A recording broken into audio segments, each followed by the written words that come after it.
Y mientras comían, Jesús tomó pan y bendijo y lo partió y les dio, diciendo, tomad, esto es mi cuerpo. Y tomando la copa y habiendo dado gracias, les dio, y bebieron de ella todos.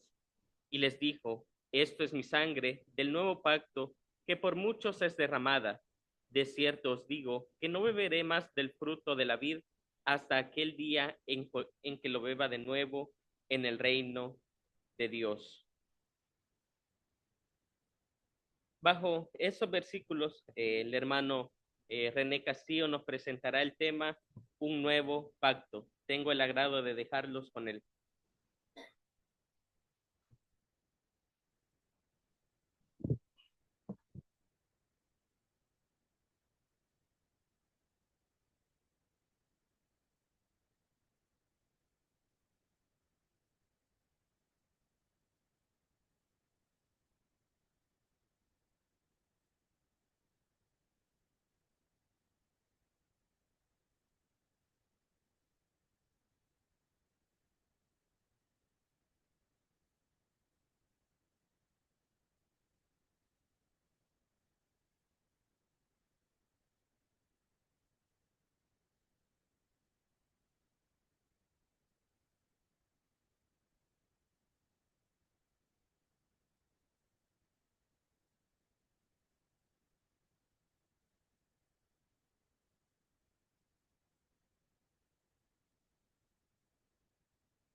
Bueno, muchas gracias.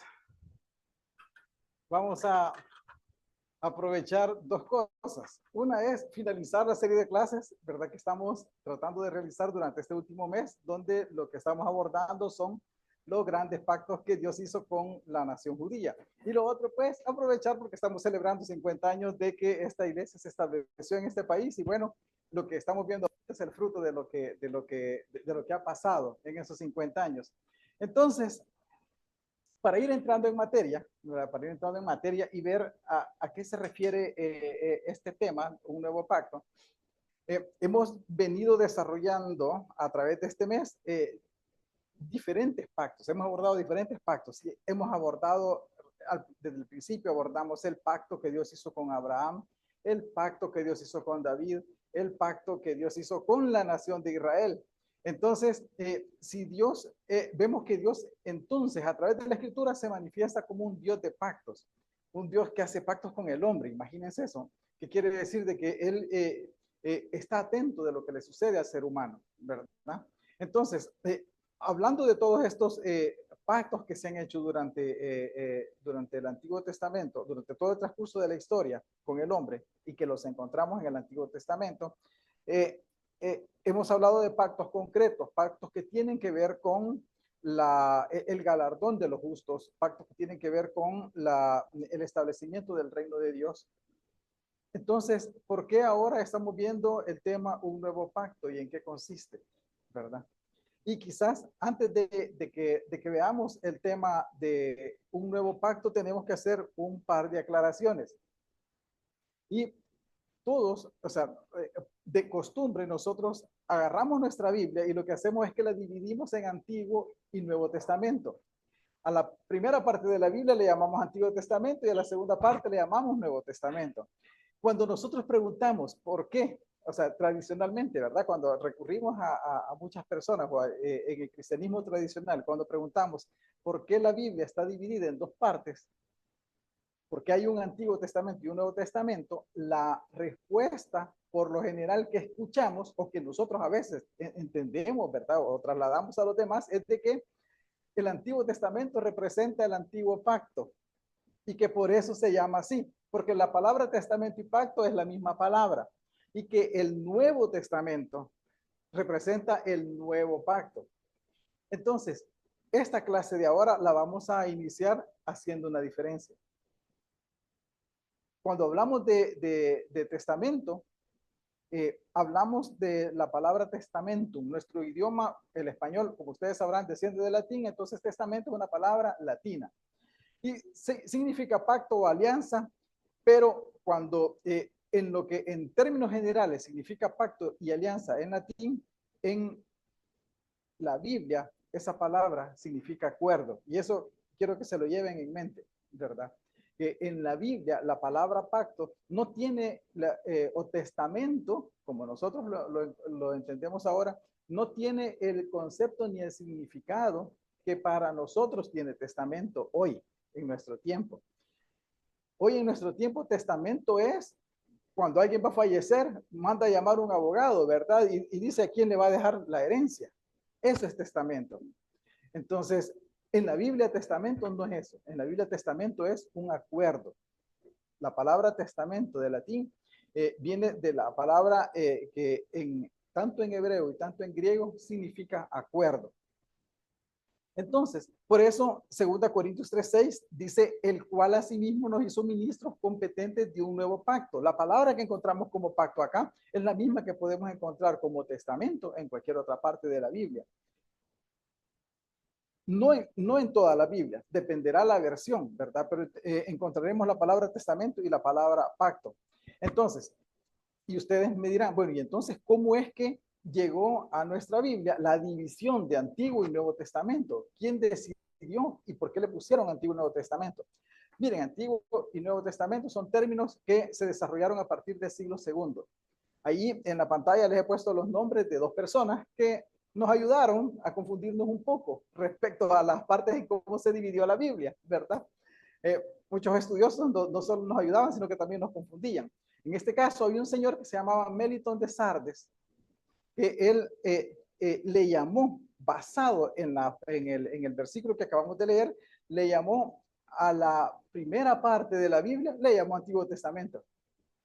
Y otro señor que se llamaba Irineo de Lyon, allá por el siglo II, ¿verdad? Finales del siglo II, él hablaba de una nueva alianza o un nuevo pacto, pero refiriéndose al conjunto de escrituras griegas, a lo que nosotros ahora le llamamos Nuevo Testamento. Entonces, gracias a estos dos señores es que nosotros le llamamos a la primera parte de la Biblia, le llamamos Antiguo Testamento, y a la segunda parte le llamamos Nuevo Testamento. Es una mala clasificación, para que lo sepamos.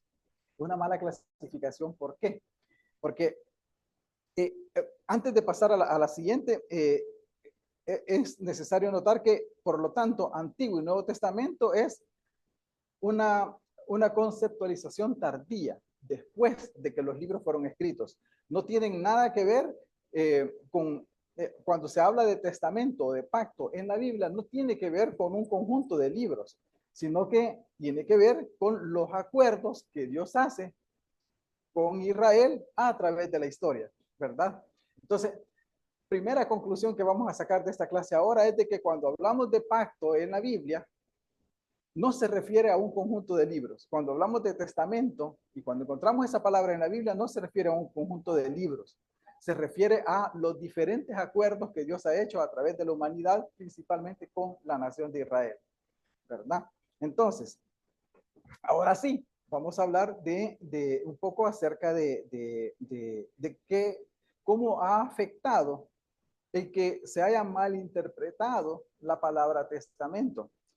¿Qué sucede? Que cuando nosotros hablamos de Antiguo Testamento, cuando hablamos del Nuevo Testamento, las palabras en sí se automarginan una de la otra.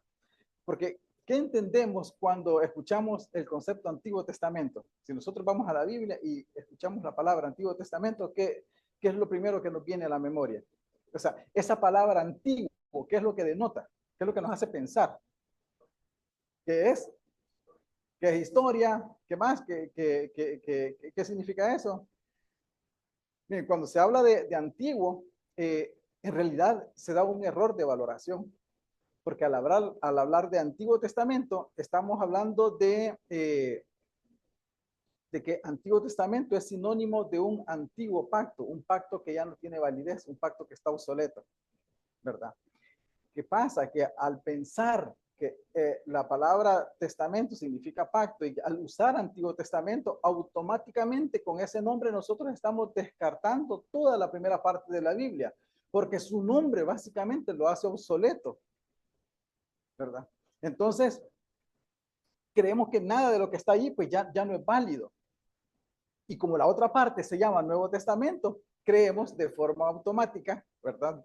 De forma emotiva, que lo que está en el Nuevo Testamento es lo que está válido, es lo que está vigente, y que por lo tanto el Antiguo Testamento está obsoleto.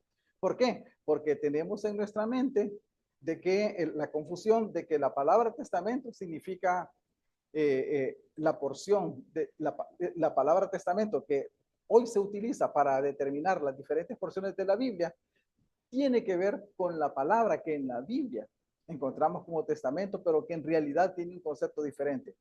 Tiene un concepto diferente que tiene que ver con acuerdos, con pactos, no con porciones de la escritura. ¿Ya? Entonces,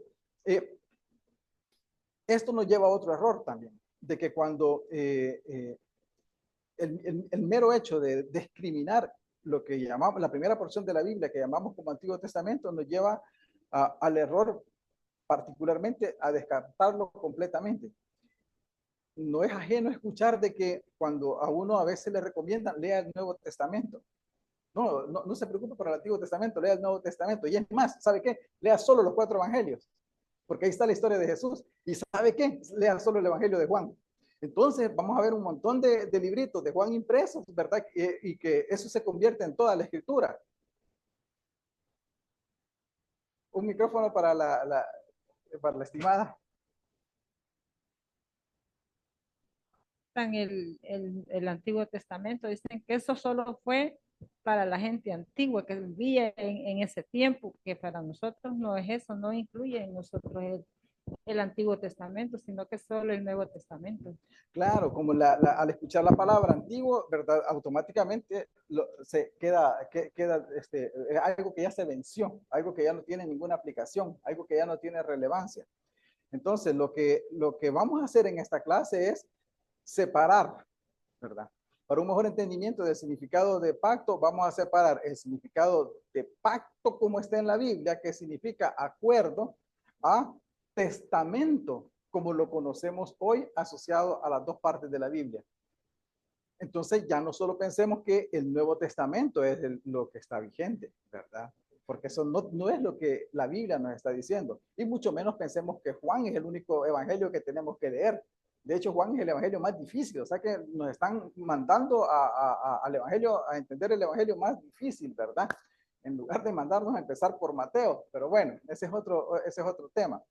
Entonces, no existe Antiguo Testamento y no existe Nuevo Testamento como nosotros lo conocemos ahora, que para discriminar dos partes de la Biblia. Existen escrituras hebreas y existen escrituras griegas, cristianas, ¿verdad? Y estas escrituras hebreas y estas escrituras griegas lo que contienen son esos pactos que Dios ha hecho con el hombre a través de la historia. Esos pactos que son acuerdos, no tiene que ver con paquetes de libros, sino que tiene que ver con los diferentes acuerdos que Dios ha hecho con la humanidad. Entonces, por ejemplo, cuando nosotros vamos a la primera parte de la Biblia, bueno, cuando leemos la Biblia completamente y cuando empezamos a buscar cuáles son los diferentes pactos que Dios ha hecho con la humanidad, ¿en qué parte de la Biblia los encontramos? Los encontramos en lo que nosotros llamamos como Antiguo Testamento. A ver, y Jesús viene a predicar un evangelio que está plasmado en el Antiguo Testamento. Y los apóstoles vienen a predicar un evangelio que está plasmado en lo que nosotros llamamos Antiguo Testamento. ¿Por qué el Antiguo Testamento? ¿De dónde hemos sacado que el Antiguo Testamento es un conjunto de libros que están vencidos, que están obsoletos y que ya no tienen nada que ver? Si la fe de Jesús y la fe de los apóstoles y la fe de Pablo, quienes impulsaron el cristianismo, estaba basada en este conjunto de libros que hoy la mayor parte de personas lo sacan, los excluyen, ¿verdad? Es en el Antiguo Testamento. Bueno, Pablo dice, si vosotros sois de Cristo, ciertamente, Gálatas 3:29, ¿verdad? Si vosotros sois de Cristo, ciertamente linaje de Abraham sois y herederos según la promesa. A ver, ¿dónde está esa promesa que Dios le hizo a Abraham y a su descendencia. No está en Mateo, no está en Marcos, está en Génesis, o sea, no está no está ni en medio de lo que nosotros llamamos como Antiguo Testamento, está al principio, está en el primerísimo libro de la Biblia, está en Génesis. Entonces, el galardón que Jesús viene a predicar para aquellos justos, ¿verdad? Que decidan cambiar su vida, no es algo que se originó con él, ¿verdad? Él simplemente viene a recordarle a la nación de Israel que existe un evangelio y que ese evangelio se ha olvidado. Por eso Marcos empieza y Jesús vino a Galilea predicando el evangelio. Cuando nosotros pensamos en evangelio ahora, automáticamente pensamos en la vida de Jesús. Pero no nos ponemos a pensar de que Jesús no vino a predicar de sí mismo. Jesús vino a predicar ese evangelio de salvación.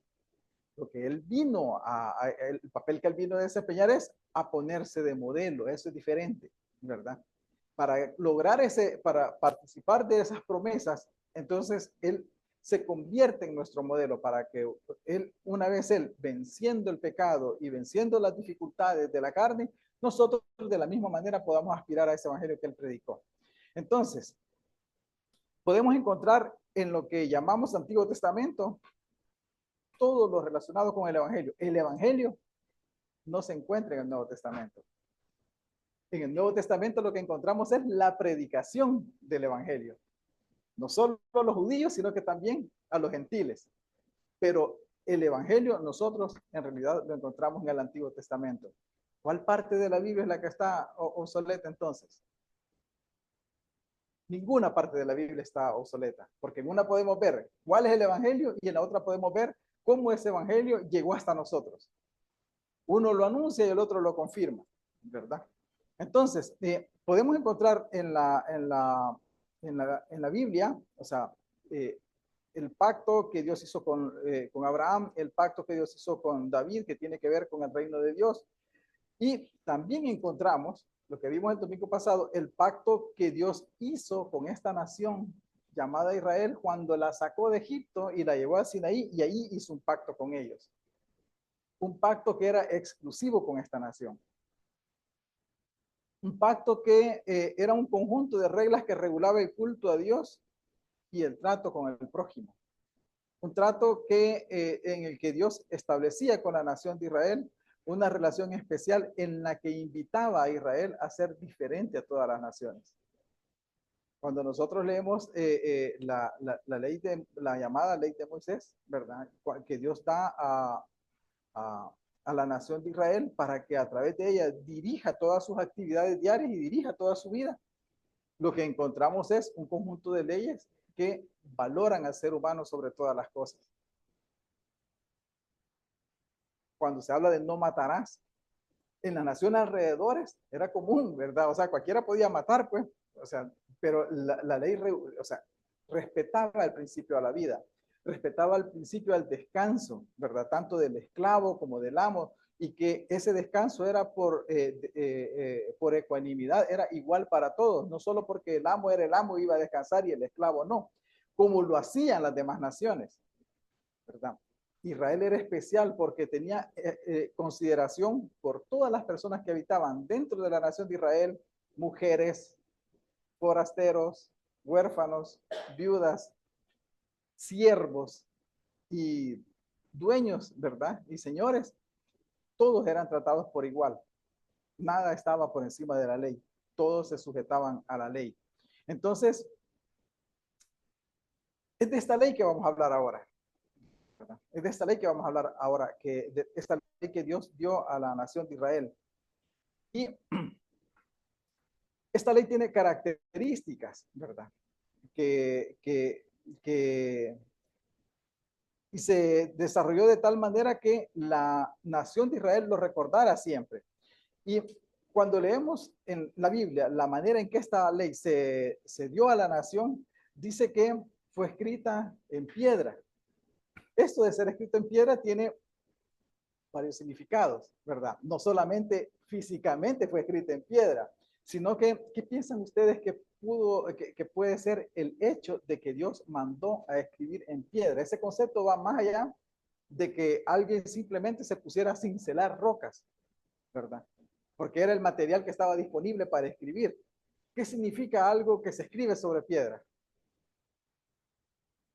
De hecho, hay un dicho, ¿verdad?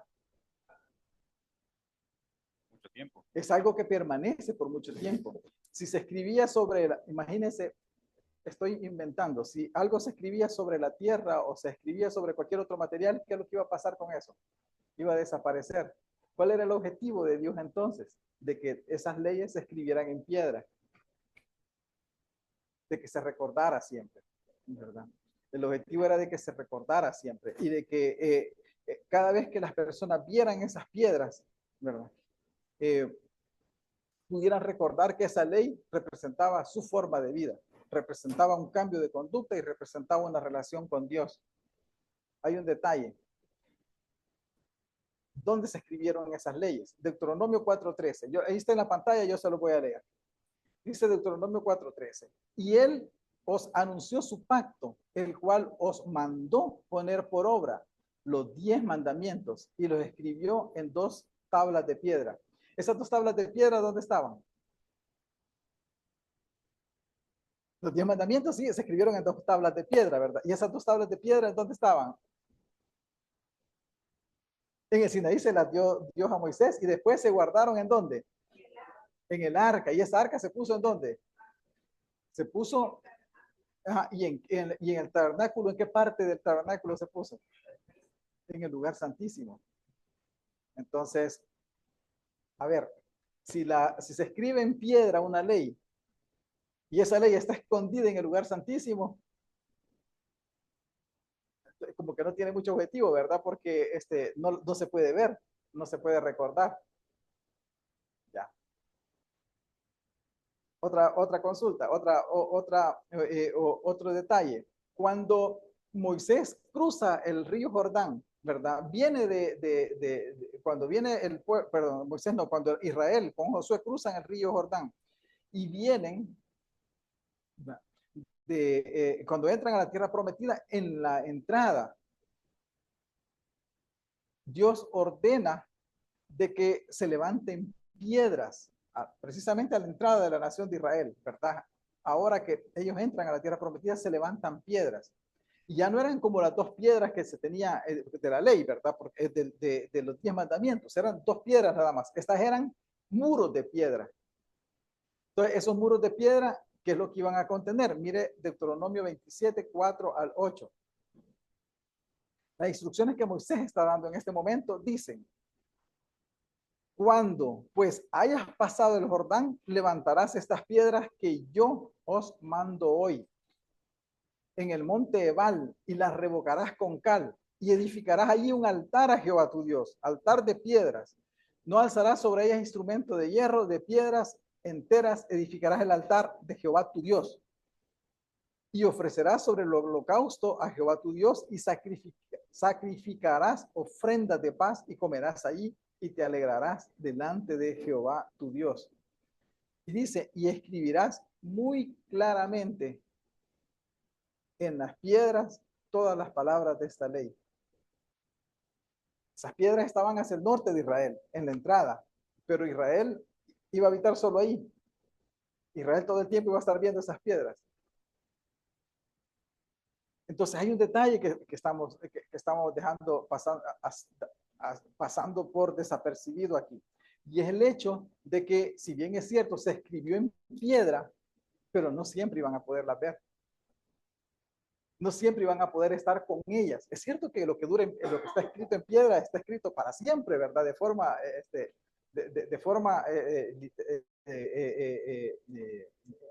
o sea, hablando de esta manera.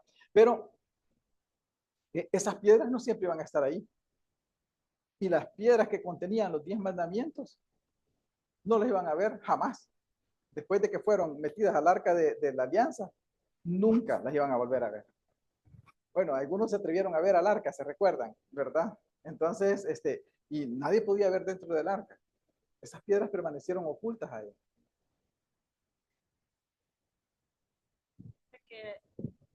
La ley ya no se va a escribir en piedras, sino que en el corazón Se me del está ser adelantando humano. la clase. Pero ahí vamos, sí.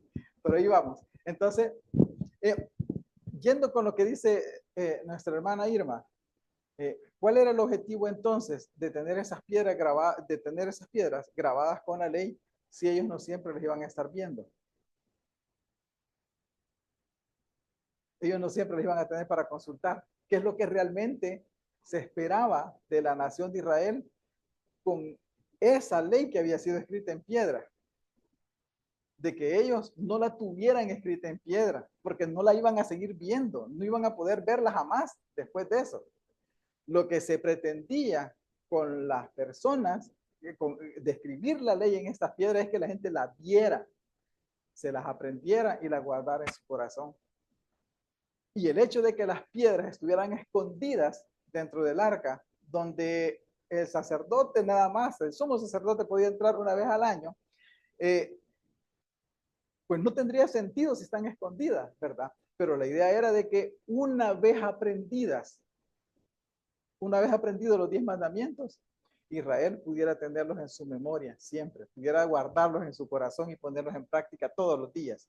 Esa ley ya no iba a estar escrita solamente en esas piedras, porque ya no tenía sentido, porque las piedras están escondidas, ¿verdad? La única manera en cómo esa ley tenía sentido era de que estuviera grabada en el corazón de cada una de las personas. Entonces, vamos a ver, el problema surge cuando Israel no es capaz de interpretar la razón de la ley. Se empieza a fijar en prácticas, en rituales, pero no a comprender la actitud que Dios esperaba de esa ley. ¿Cuál era la actitud que Dios esperaba? De que la llevaran en su corazón y en que cada cosa que ellos hacían, ellos pudieran poner en práctica todos esos mandamientos. Pero el pueblo judío, el pueblo de Israel, empezó a hacer literalmente lo que decía ahí. Y ya no guardó eso en su memoria. Recurría a la ley y decía, la ley dice, ¿qué dice ahí? Que hay que hacer los sábados, hay que ofrecer sacrificio. ¿Qué es lo que dice ahí? Que hay que hacer tal día, hay que ofrecer sacrificio. Entonces se convirtió, la ley se convirtió en lo que la letra dictaba, pero no en lo que el corazón tenía en su pensamiento, no es lo que el corazón meditaba que había que hacer. Entonces viene y las personas empiezan a interpretar la ley de esa manera y empiezan a hacer conforme a lo que la letra dice, conforme a lo que está escrito dice, y pierden el sentido de lo que Dios quería con ellos. Y hay otro detalle. La ley no solo era una compilación de liturgias. Cualquiera hubiera esperado de que una ley dada por Dios solo era la adoración, se hace un sacrificio en la mañana, otro sacrificio en la tarde, pero vemos que no es solo tiene que ver con solo liturgias, ¿verdad? Rige la alimentación, rige la salud, rige aspectos económicos. Se determinó de que había que, por ejemplo, calcular el 10% para poder sostener a los levitas, para poder ayudar a las viudas, para poder ayudar a los extranjeros y a todas aquellas personas que no tenían recursos, el 10%. Entonces, la ley de Moisés no solo regulaba aspectos litúrgicos, sino que también regulaba aspectos económicos, aspectos sociales, aspectos de salud, aspectos laborales, aspectos culturales. Entonces, ¿qué quiere decir eso? Que para Dios no había una distinción en lo que es adoración privada y lo que es la vida pública. Y ese otro detalle, nosotros hacemos diferencia en nuestra adoración privada de nuestra vida pública. ¿Cómo hacemos diferencia cuando hacemos nuestra adoración privada a nuestra vida pública? En realidad, la persona que nosotros somos adorando a Dios de manera personal e interna, de manera privada, es la misma persona que los que están allá afuera ven de nosotros. La ley estaba diseñada para que la misma persona fuera en el templo ofreciendo un sacrificio, ¿verdad? Como allá en el mercado haciendo tratos de negocio. ¿Se acuerdan? No pondrás la pesa más, no engañarás a la gente poniendo pesa falsa, ¿verdad? Tendrás que compensarle si le dañas algo. O sea, todo eso era regulado por la ley. Entonces, Éxodo 19:6 dice, y vosotros me seréis un reino de sacerdotes y gente santa. estas son las palabras que dirás a los hijos de Israel. Este versículo encierra eso. Un reino de sacerdotes y gente santa. No está hablando de personas que son las que ofrecen en el templo sacrificios y los que hacen tratos en el mercado de forma diferente, ¿verdad? Está hablando de las mismas personas. Todos somos, en todos los aspectos sociales, económicos, laborales, culturales, somos sacerdotes y gente santa. ¿Y qué significa ser gente santa? Alguien que es completamente diferente al resto, que se distingue del resto, que está separado de cómo los demás hacen las cosas. Entonces, pero como se deformó, esta ley se deformó, es que entonces viene Isaías y empieza a predicar una nueva forma de ver la ley. Y en Isaías encontramos, en Isaías capítulo 1, versículos 10 y 11, encontramos una frase bastante dura que le dirige el profeta a la nación de Israel. Si ustedes se fijan, los profetas no son personas que están hablando del futuro, ¿verdad? Son personas que están hablando del presente y están hablando de la desobediencia de la nación de Israel y que es necesario volver a Dios. O sea, los profetas predicaban arrepentimiento basado en lo que estaban haciendo las personas en el presente. Dice Isaías 1 del 10 al 11, príncipes de Sodoma, oíd la palabra de Jehová, escuchad la ley de nuestro Dios, pueblo de Gomorra. O sea, Sodoma y Gomorra ya habían sido destruidos. Aquí está llamando de esta manera a la nación de Israel, porque la nación de Israel está haciendo algo que ellos mismos odiaban y despreciaban, lo que hacía Sodoma y Gomorra, ¿verdad? Entonces, y dice, ¿para qué me sirve, dice Jehová, la multitud de vuestros sacrificios? Hastiado estoy de holocaustos, de carneros y de cebo de animales gordos. No quiero sangre de bueyes, ni de ovejas, ni de machos cabrillos. ¿Qué es lo que está condenando Dios acá? Los sacrificios. A ver, pero ¿por qué los condena si él mismo dice que hay que hacerlos en la ley?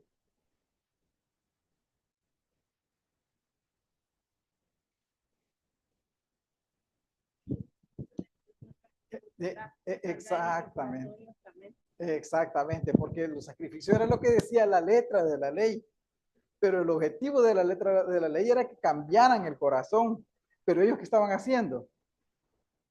Era haciendo solo lo de la letra de la ley, pero no estaban cambiando su corazón. Y por eso dice Sodoma y Gomorra. O sea que ustedes son igual de peores que Sodoma y Gomorra, ¿verdad? Entonces, la ciudad que ustedes critican. Entonces, y aquí está la clave. Miren, ¿qué es lo que usted está diciendo, mi estimada? Isaías 1, del 16 al 17 dice, ¿qué es lo que Dios espera? Está bien los sacrificios porque Dios los ordenó a través de la ley. Pero él lo que esperaba no era eso. Lo que esperaba dice, lavaos y limpiaos, quitad la iniquidad de vuestras obras de delante de mis ojos. Y miren, dejen de hacer lo malo y aprendan a hacer el bien. Busquen el juicio, restituyan al agraviado, hagan justicia al huérfano y socorran a la viuda. Entonces lo que Dios esperaba no era que simplemente se limitaran a cumplir lo que la ley decía, sino que esperaba de que esa ley transformara su corazón, pero no lo estaba haciendo. Solo estaban ofreciendo sacrificio. Ah, pero mi hermano, el hermano seguía siendo oprimido, ¿verdad? El esclavo seguía siendo oprimido cuando la ley lo prohibía.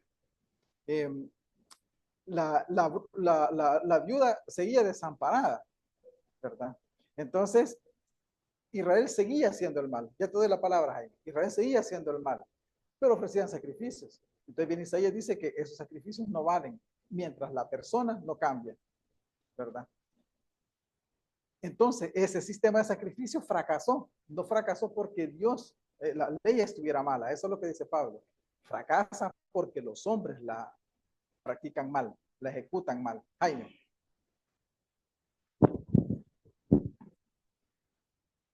René, solo estaba pensando también lo que dice el escritor de Hebreos, en Hebreos 13. Dice, así que ofrezcamos siempre a Dios por medio del sacrificio de alabanza, es decir, frutos de labios que confiesen su nombre, y de hacer bien y de la ayuda mutua, no olvidéis, porque de tales sacrificios se agrada a Dios. Exactamente. Toca el escritor, Exactamente, ¿verdad? Es está hablando diferente. de cuestiones prácticas, ¿verdad? Donde vos demostrés que en efecto la ley ha quedado grabada en el corazón y no ha quedado grabada solo en piedras. Porque, ¿qué pasa si de repente nosotros tenemos miles y miles de copias de la Biblia ahora, pero qué pasa si este libro desaparece de una vez para siempre? Vamos a decir, ya no tenemos la Biblia, fíjese, ya no sé qué hacer. No, porque quedó grabada en nuestro corazón, ¿verdad? Los principios y valores morales quedaron grabados en nuestro corazón para hacer lo que es lo correcto. Entonces, eso es lo que condena, lo que condena a Dios. Dice, ¿qué es lo que iba a pasar en el futuro cuando Israel abandonara este pacto? Igual, dice Deuteronomio 29, 24 al 25. Más aún dice, cuando Israel sea visto, ¿verdad? Llevado cautivo y todo, como consecuencia de su castigo. ¿Por qué hizo esto Jehová? Preguntarán las naciones. ¿Qué significa el ardor de esta gran ira? Y todos responderán por cuanto Israel dejó el pacto de Jehová que hizo con sus padres, ¿verdad? Perdón, dejaron el pacto de Jehová, el Dios de sus padres, que él concertó con ellos cuando los sacó de la tierra de Egipto, ¿verdad? Cuando les dio esa ley, cuando les dio esa ley escrita, pero no era una ley escrita para que la guardaran y la dejaran en piedra, porque esa ley iba a desaparecer tarde o temprano, ¿verdad? Esa ley escrita no estaba escrita en piedra para mantenerla en piedra, estaba escrita en piedra para guardarla en cada uno de los corazones, ¿verdad? Entonces,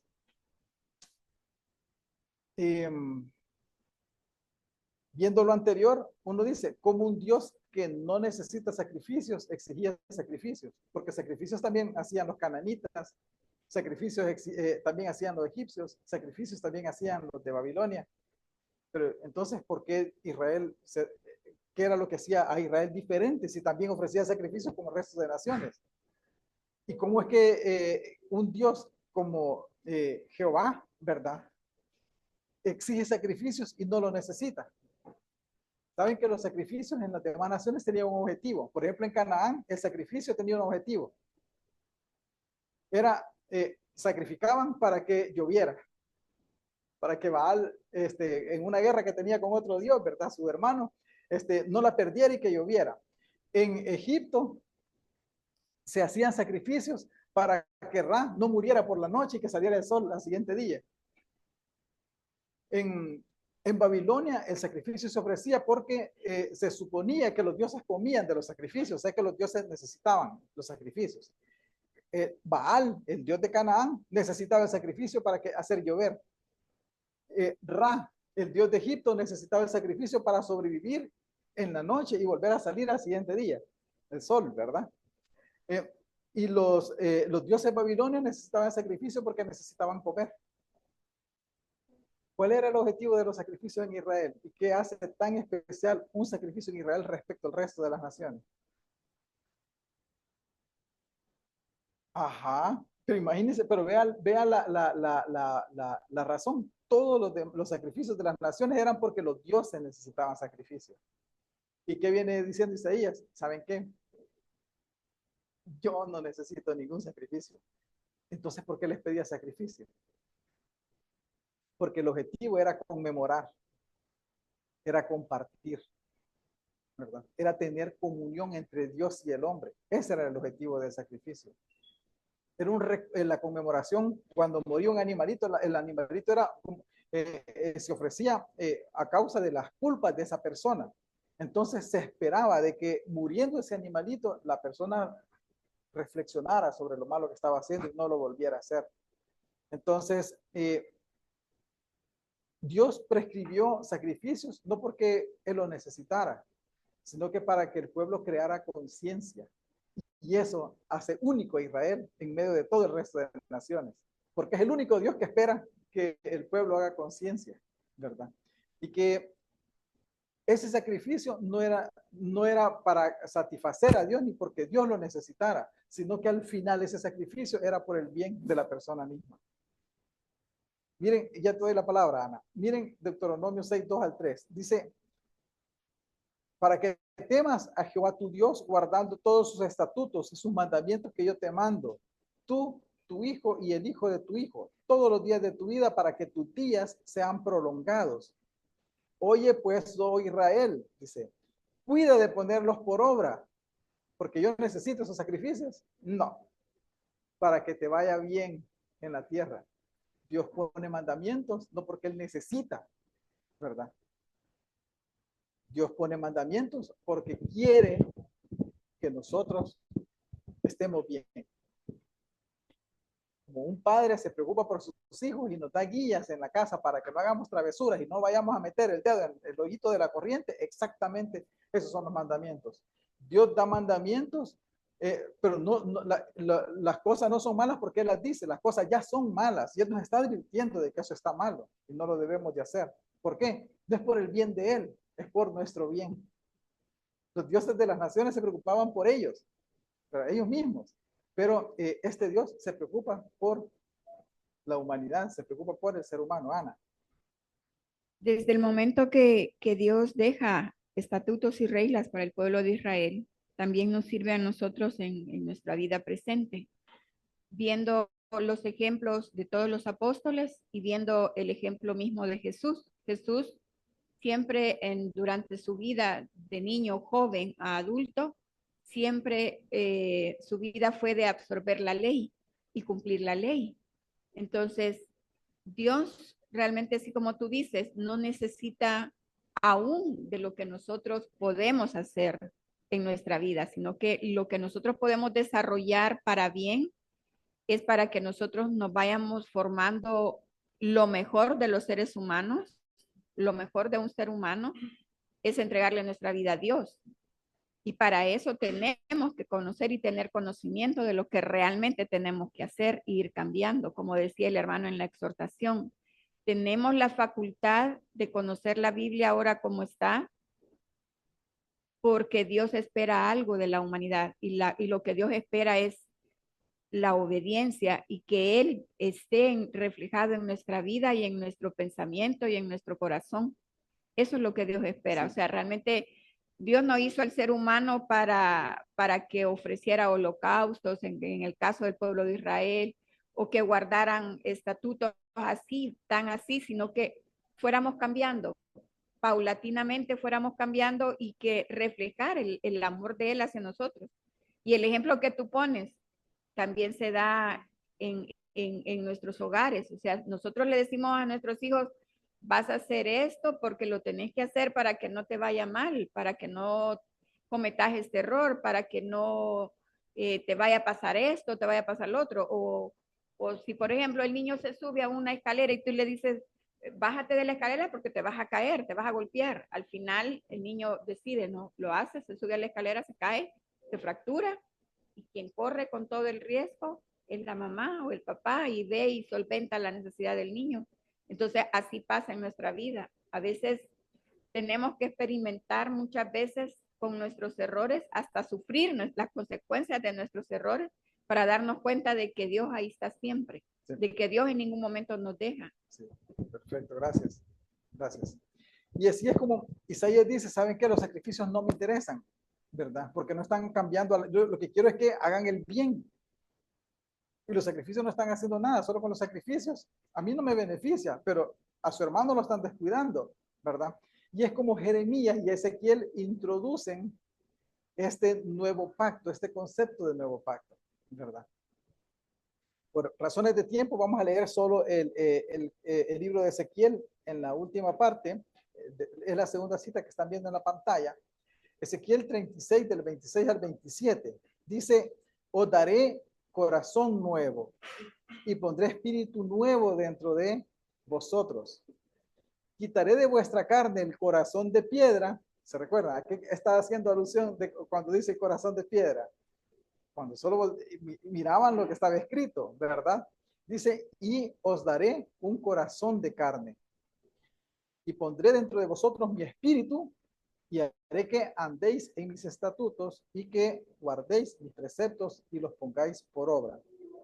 Entonces, igual que a Jeremías, donde a Jeremías le dice, este es el pacto que haré con la casa de Israel después de aquellos días. Daré mi ley en su mente y la escribiré en su corazón.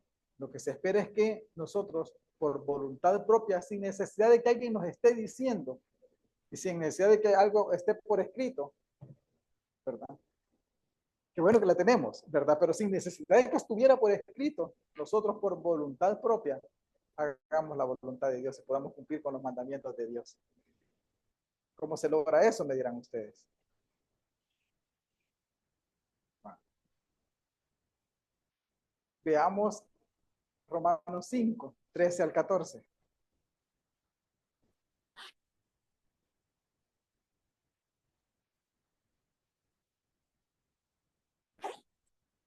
Romanos 5, 13 al 14. Y vamos a hacer un ejercicio pequeñito.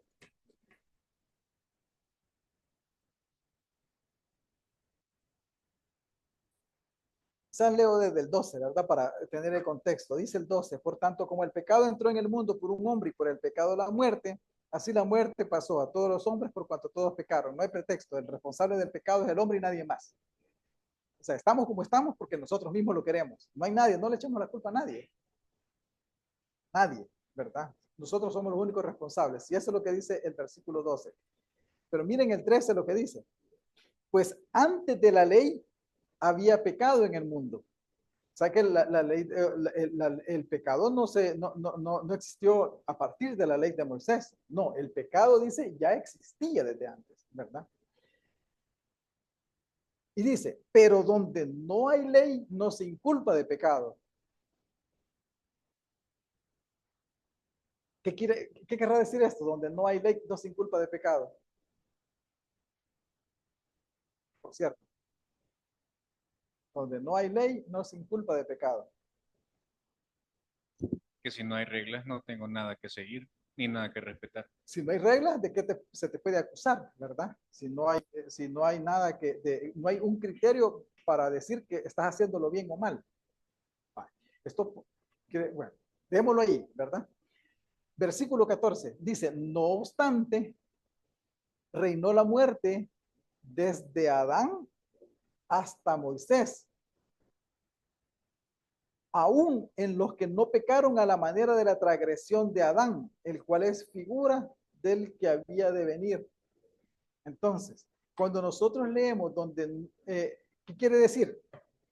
Cuando dice que donde no hay ley no se inculpa de pecado, ¿qué quiere decir? Que los que aparentemente, ojo, voy a hacer la aclaración, aparentemente, que antes de la ley de Moisés, aparentemente dice que no se podía culpar de pecado a nadie porque la ley no existía, ¿verdad?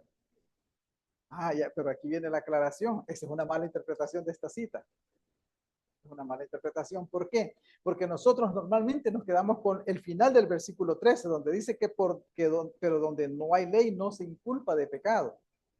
Entonces quiere decir de que toda esta gente eran inocentes, pues. Pero entonces, si todas las personas que vivieron antes de la ley de Moisés, los que pecaron eran inocentes, ¿por qué Dios destruyó a todos los que estaban en el tiempo de Noé? Los destruyó con el diluvio.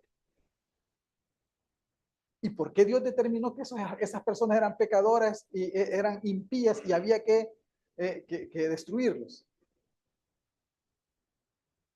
¿Qué criterios utilizó Dios para determinar que esas personas habían cometido pecado si no existía la ley?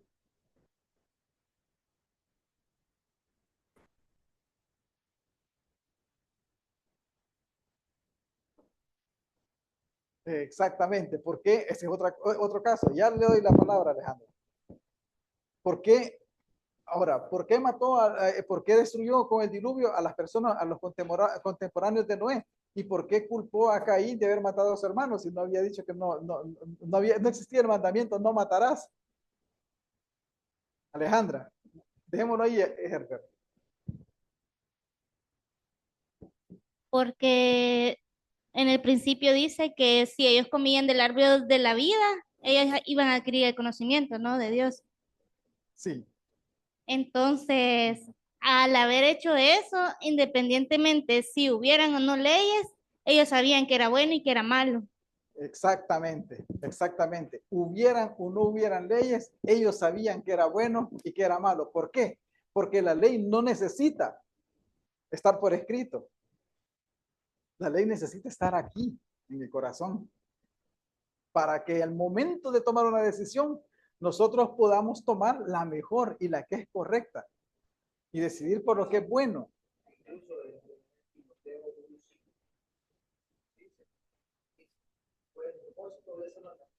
Es el amor nacido de corazón limpio y de buena conciencia y de fe no fingida. Sí, o sea, de hecho, o sea, debe ser todo, debe ser de buena fe, ¿verdad? Se debe de actuar de buena fe. Entonces, la clave está en que el versículo 13 dice que el pecado entró en el mundo por un hombre y por el pecado la muerte. O sea que la muerte entró como consecuencia del pecado. Miren, sáltense al versículo 14. Dice, si bien es cierto, donde no hay ley no se inculpa de pecado, pero dice, sin embargo, hubo muerte. Quiere decir que si hubo muerte y si había pecado, había ley. ¿Verdad? Si había pecado, había ley. Aunque dice, miren, dice, aún en los que no pecaron a la manera de la transgresión de Adán. Eso quiere decir, había ley. Aún cuando no pecaron, como Adán, a quien se le dio un mandamiento específico. ¿Verdad? Cuando dice que no pecaron con respecto a la transgresión de Adán, está diciendo que a Adán se le dijo, no comerás del árbol que está en medio. Entonces, ¿qué es lo que dice el versículo 14? Que los compañeros, los amigos de Noé, ¿verdad? Toda esta gente, estas personas que vivían con Noé, nuestro recordado Caín, no necesitaban tener un mandamiento específico. Ellos necesitaban tener una ley escrita en su corazón para determinar qué estaba bueno y qué estaba malo. Entonces dice, se debería de traducir entonces, si había pecado, entonces había una ley. La cuestión es qué ley, ¿verdad? Vamos a ver. Ahora sí. Vamos a Romanos 2, del 12 al 15. Hay otras personas también que no tienen ley y que por lo tanto actúan como que si tuvieran ley. Noé actuó como que si tuviera ley. Abel actuó como que si tuviera ley, pero no había ley. Miren Romanos 2 del 12 al 15. Yo lo voy a leer en una traducción, en otra traducción. Es la Nueva Traducción Viviente y ustedes lo siguen en su Biblia, ¿verdad? Dice, los gentiles, dice desde el 12, serán destruidos por el hecho de pecar, aunque nunca tuvieron la ley escrita de Dios. O sea, de que no hay escapatoria. O sea, el pecado trae muerte, indistintamente sepa o no sepa usted la ley, ¿verdad? Y dice, y los judíos, ojo, y los judíos quienes sí tienen ley de Dios, serán juzgados por esa ley porque no la obedecen. Ellos que la conocen no la obedecen. Pero eso no los exime a ustedes de que no tengan ley y que pequen, ¿verdad? Dice, pues el simple acto de escuchar la ley no nos hace justos ante Dios. Esto es lo que decía nuestra hermana Alejandra. Es obedecer la ley lo que nos hace justos ante sus ojos. Aún los gentiles estamos como Caín, como Abel, como los habitantes del tiempo de Noé, ¿verdad? Dice, aún los gentiles quienes no cuentan con ley escrita de Dios, muestran que conocen esa ley, pero los gentiles no conocían la ley. A un gentil nunca se le había enseñado la ley, tal como se le enseñó a los judíos, ¿verdad? El gentil la desconocía. Entonces dice, a unos gentiles quienes no cuentan con la ley escrita de Dios, muestran que conocen esa ley. Cuando, ojo, y aquí viene, por instinto, ¿verdad? La obedecen, aunque no la hayan oído. Ellos que no tienen ley, demuestran que tienen la ley de Dios escrita en su corazón. Porque su propia conciencia, eso es lo que nos falta, su propia conciencia y sus propios pensamientos o los acusan o les indican que están haciendo lo correcto. ¿Qué es lo de que no necesitamos tener la ley por escrito? Qué bueno que la tenemos y que, o sea, podemos obtener criterios. Pero ¿qué pasa si un día esa ley desapareciera? ¿Qué es la ley que espera que Dios pongamos en ese momento a trabajar? Es la ley de nuestra propia conciencia. Por eso nadie puede ignorar qué es malo y qué es bueno. ¿Verdad? No, solo es que era tu comentario, Herbert, por eso te señalaba a vos. Que, que nadie puede ignorar qué es bueno y que hay ley. Siempre hay ley. Nadie puede ignorar que porque yo no sabía, por eso maté a esta persona, porque yo no sabía, engañé a mi esposa, porque yo no sabía, hice esto. No. Ya, siempre hay ley. ¿Verdad? Siempre hay ley. Por eso siempre se inculpa de pecado al hombre. Porque no tiene pretextos. ¿Verdad? Ok, vamos Viene entonces el ejemplo de Jesús. Viene entonces el ejemplo de Jesús. Miren, Hebreos 10, 5 al 9. Es una cita donde nos dice, Jesús vino a romper con ese esquema. El esquema en que las cosas estaban simplemente escritas a un esquema en que las cosas se viven. O sea que Jesús sí conocía la ley, pero aunque la ley no hubiera existido, él hubiera sido justo. ¿Por qué? Miren Hebreos 10, 5 al 9. Dice, Hebreos cita cita un salmo, el Salmo 40, y lo relaciona con Jesús. Dice, por lo cual entrando en el mundo, dice, sacrificio y ofrenda no quisiste. Eso es lo que decían los profetas. ¿Para qué? Más me preparaste cuerpo. Recuerden esta frase, más me preparaste cuerpo. Holocausto y expiaciones por el pecado no te agradaron. Entonces dije, he aquí que vengo, oh Dios, para hacer tu voluntad, como en el rollo del libro está escrito en mí. Es decir, si sacrificio y ofrenda no te agradan, porque no lo estamos haciendo bien, ¿qué es lo que agrada a Dios? ¿Qué dice Jesús? ¿O cómo Hebreos pone a Jesús en este caso? Pone a Jesús diciendo, he aquí que vengo, oh Dios, para hacer tu voluntad. Eso es lo que cuenta, hacer la voluntad de Dios. Diciendo primero, dice, sacrificio y ofrenda y holocausto y expiaciones por el pecado no quisiste ni te agradaron. Las cuales cosas son las que pide la ley, ¿verdad? Pero luego dice, he aquí vengo Dios para hacer tu voluntad, quita lo primero para establecer esto último. ¿Qué quiere decir esto de quita lo primero para establecer esto último? Haciendo la voluntad de Dios es mucho mejor que simplemente ofrecer sacrificios. Es como que no vale de nada estar todos los domingos sentados en la iglesia, ¿verdad? Si nosotros no vamos a cambiar. Este es parte de un acto conmemorativo en lo que Dios pretende que teniendo comunión nosotros podamos fortalecernos espiritualmente. Pues si ya salimos afuera y las personas no notan una diferencia en nosotros, tenemos un problema grande. Ahora, esto mismo leámoslo en Salmo 40, 6 al 8. Lo que está citando Hebreos es Salmo 40, de 6 al 8.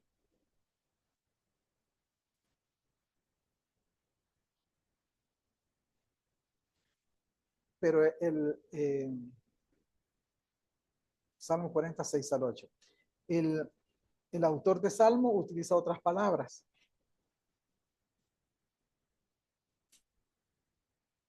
Dice 6 y al 8. Dice el 6. Sacrificio y ofrenda no te agrada. Has abierto mis oídos. Holocausto y expiación no has demandado. Se recuerda, en hebreo dice, me preparaste cuerpo. Pero aquí dice, has abierto mis oídos. A ver, ¿a quién se le agradaban los? Aquí no es, tiene doble sentido, tanto de abrir los oídos para escuchar y entender la palabra de Dios, pero también tiene otro uso. ¿Se recuerdan cuando en Israel el esclavo no era esclavo, como en las naciones de la par, ¿verdad?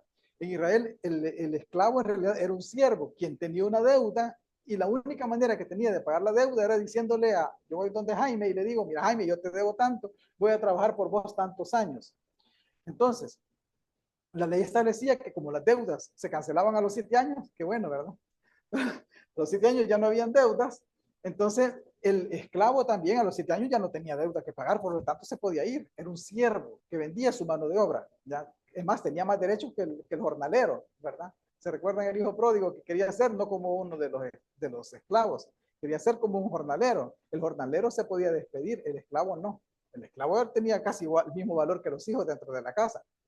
Entonces, pero cuando el señor de la casa le decía, mira, siervo, ya terminaste tu tiempo, al final de los 7 años, ya te podés ir, porque tenía que dejarlo ir. Pero había algo que el esclavo hacía en ese momento. Se iba, o ¿cuál era la otra cosa que podía hacer el esclavo? O se quedaba con el amo de él. Cuando se quedaba, le decía que le horadara la oreja. Era la forma de hacer un pacto, ¿ya? En el que el esclavo manifestaba que de forma voluntaria él se quedaba con el Señor. Él se quedaba a trabajar y que ya no le debía nada, pero él le ofrecía su fuerza de trabajo, le ofrecía su vida para quedarse y vivir con él para siempre. ¿Ya? Entonces, eso es lo que hace Dios. Eso es lo que hace, perdón, eso es lo que hace Jesús con Dios, ¿verdad? Se ofrece de manera voluntaria. Nadie me lo está, o sea, Dios es el paralelo del Señor que deja ir a las personas, porque Dios no obliga a nadie. Nos deja ser libres. Imagínense eso, nos deja ser libres para que nosotros decidamos qué hacer. Pero este siervo viene, regresa y dice, yo me quedo contigo. Perfórame la oreja que yo me quedo contigo. ¿Verdad? Entonces, listo, saltémonos un poquito más.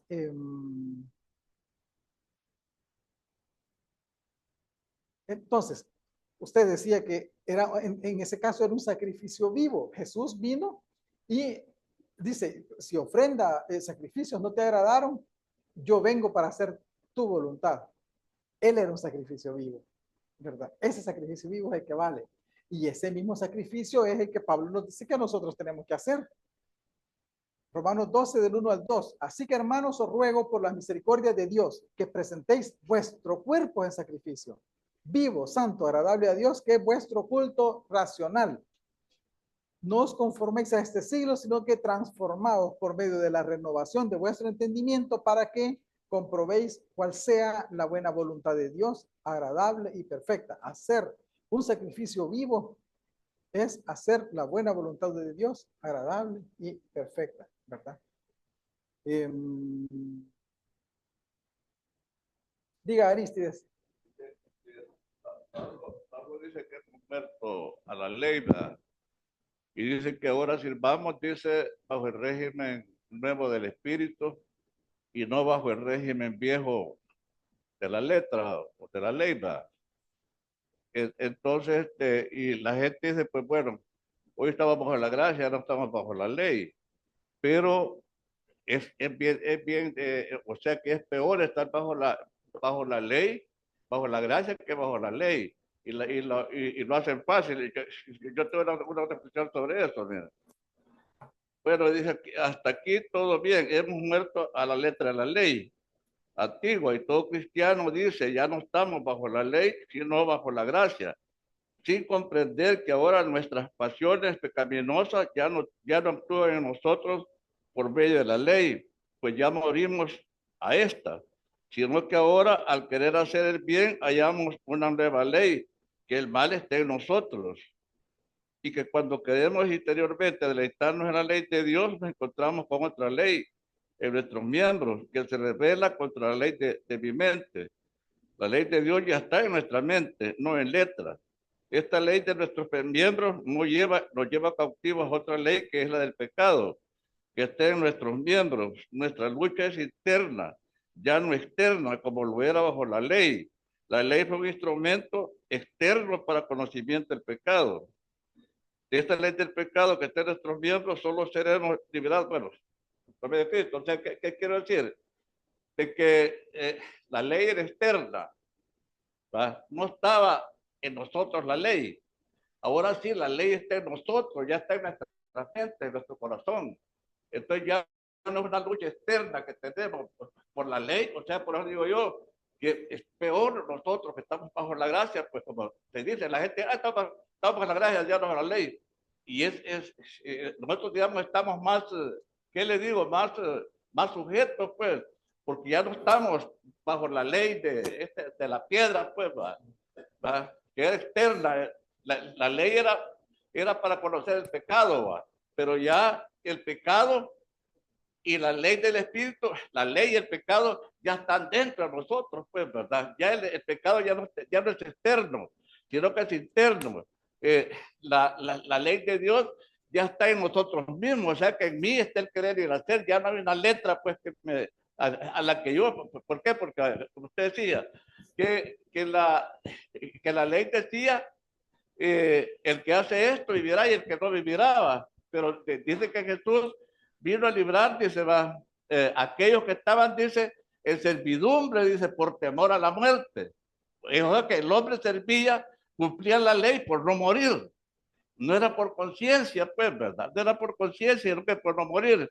Vaya, sí que yo, oye, esto que yo vendo extintores, va. Entonces, ahora que hay una ley, que los carros tienen que andar extintores, la gente anda buscando extintores, pero busca el más pequeño, el más barato. ¿Va? Yo le digo, no, le digo, mire, compre este, porque usted piensa, le digo, solo en esquela que le van a poner. Usted no piensa en la seguridad que tiene de llevar el extintor. Su carro le agarra fuego, pues.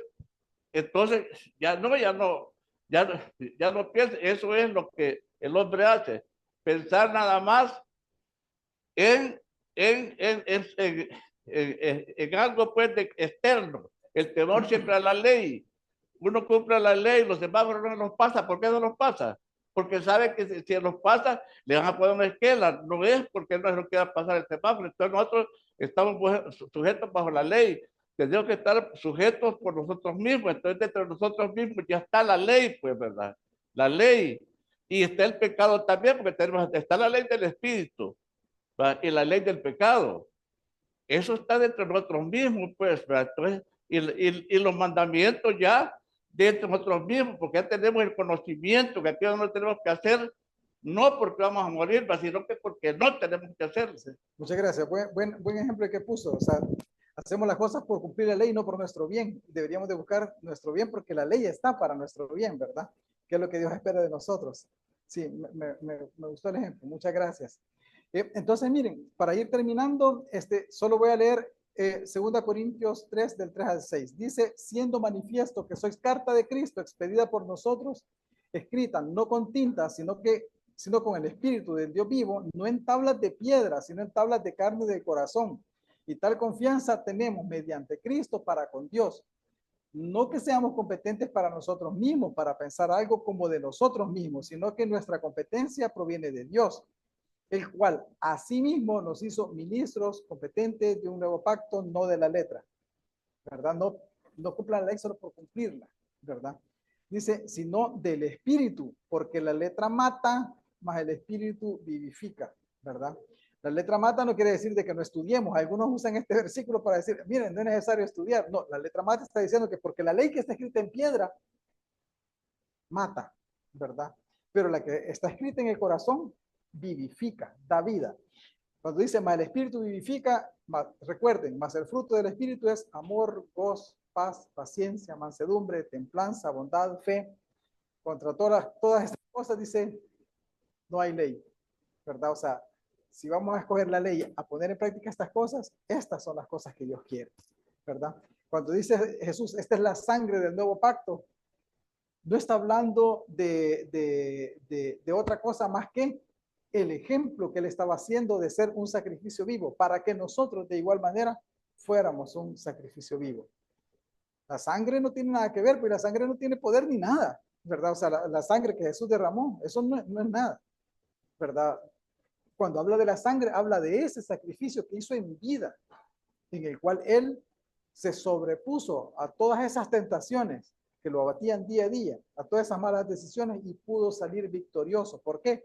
Porque él en su corazón había puesto la palabra de Dios. No tenía que leerla todos los días, sino que tenía que vivirla en su corazón. Obviamente tenemos que leerla y tenemos que estudiar y todo eso, ¿verdad? O sea, nuestro tiempo no es el tiempo de Jesús, donde ellos sabían todo y nosotros no. Pero lo que les quiero decir es de que esa palabra son letras muertas nosotros la dejamos acá, ¿verdad? Y no la escribimos aquí. Esta palabra está aquí, ¿verdad? Pero no nos dará vida si nosotros no la escribimos en cada uno de nuestros corazones. Muchas gracias.